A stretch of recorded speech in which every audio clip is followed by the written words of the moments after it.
Ready to move in premium triplex villas at Bachapalli APR Projects. భారత Chaitanya Yojana party ఆవిర్భవించి ఏడాదైనా పూర్తి కాకుండానే సంచలనాలు సృష్టిస్తోంది.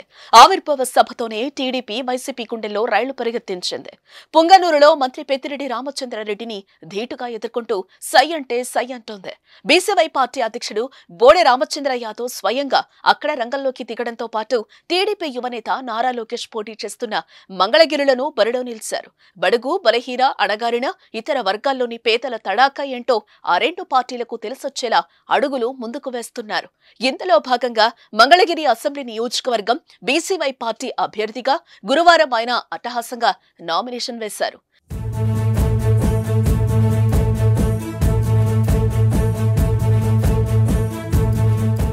పట్టణంలో వినూత్నంగా ఎడ్ల బండిపై ర్యాలీగా రిటర్నింగ్ అధికారి కార్యాలయం వద్దకు తరలివచ్చి నామినేషన్ దాఖలు చేశారు. ఈ కార్యక్రమానికి పెద్ద సంఖ్యలో నాయకులు, కార్యకర్తలు, అభిమానులు తరలివచ్చారు. దారి పొడవునా ఆయనకు మహిళలు హారతులు పట్టి తిలకం దిద్ది ఆశీర్వదించారు. పలు కూడళ్లలో అభిమానులు గజమాలతో సత్కరించారు. బీసీవై పార్టీ చొరవ తెగువకు మెచ్చి పలువురు స్థానికులు ర్యాలీలో అడుగులు ముందుకు వేసి మమేకమయ్యారు. అనంతరం రామచంద్ర యాదవ్ మీడియాతో మాట్లాడుతూ ఒక్కసారి అవకాశం కల్పిస్తే మీ వాడిగా మీకు తోడుగా ఉంటానని హామీ ఇచ్చారు. రాజధాని ప్రాంత పరిరక్షణ కోసం మంగళగిరి నుండి పోటీ చేస్తున్నానని స్పష్టం చేశారు. రాష్ట్ర విభజన జరిగి 10 ఏళ్లవుతున్నా పాలకులు రాష్ట్రానికి రాజధాని లేకుండా చేశారని ఆవేదన వ్యక్తం చేశారు. ఆయన రాష్ట్రంలో భ్రష్టు పట్టిన రాజకీయ వ్యవస్థను ప్రక్షాళన చేయడమే లక్ష్యంగా బీసీవై పార్టీ స్థాపించామని చెప్పారు. బలహీన వర్గాలకు రాజ్యాధికారం, రాష్ట్ర అభివృద్ధి, అన్ని వర్గాల ప్రజల సంక్షేమం కోసం రాష్ట్రంలో రాజకీయ మార్పు అనివార్యమని స్పష్టం చేశారు. టీడీపీ, వైసీపీ తీరు వల్ల రాష్ట్రంలో అన్ని వర్గాల ప్రజలు ఇబ్బందులు పడుతున్నారని రామచంద్ర యాదవ్ నిప్పులు చెరిగారు. గత తెలుగుదేశం ప్రభుత్వం కానీ, ప్రస్తుత వైసీపీ సర్కారు కానీ ప్రజలకు, రాష్ట్ర అభివృద్ధికి చేసింది ఏం లేదని ధ్వజమెత్తారు.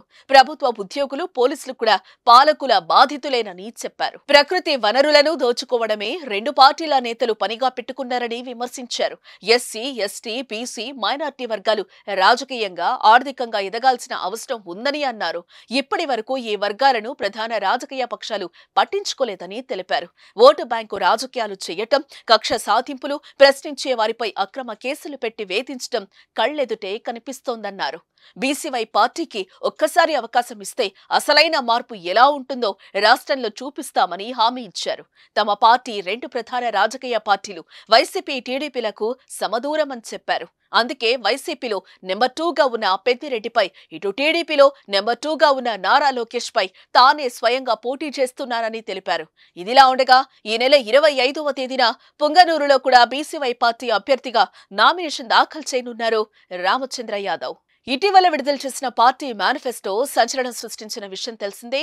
ఉద్యోగ, ఉపాధి అవకాశాలు, ప్రతి రైతుకు ఉచితంగా ఒక ఆవు, మంగళగిరిలో చేనేత పరిశ్రమకు మరింత ఊతమిచ్చేలా పలు చర్యలు, జాతీయ స్థాయి గుర్తింపు వచ్చేలా భారీ టెక్స్టైల్ పరిశ్రమ ఏర్పాటు, 5 ఏళ్లలో 25,000 మందికి శాశ్వత ఉద్యోగాలు, పతంజలి ఫుడ్ ప్రాసెసింగ్ యూనిట్ నెలకొల్పడం ద్వారా స్థానికంగా 20,000 మందికి ఉద్యోగ అవకాశాలు, రాజధాని ప్రాంతంలో 25,000 మందికి పక్కా గృహాలు, కుల వృత్తుల ప్రోత్సహించేలా ప్రత్యేక పరిశ్రమల ఏర్పాటు ద్వారా ప్రతి కుటుంబానికి నెలకు కనీసం 20,000 ఆదాయం వచ్చేలా చర్యలు, ప్రత్యేక పారిశ్రామిక వాడ, అన్ని గ్రామాల్లో పక్కా డ్రైన్ల నిర్మాణం, దుగ్గిరాల మండలం రేవేంద్రపాడు వద్ద lift irrigation project, Nidamarru railway gate వద్ద ఫ్లైఓవర్ నిర్మాణం తదితర హామీలు ప్రజలను ఆకట్టుకుంటున్నాయి.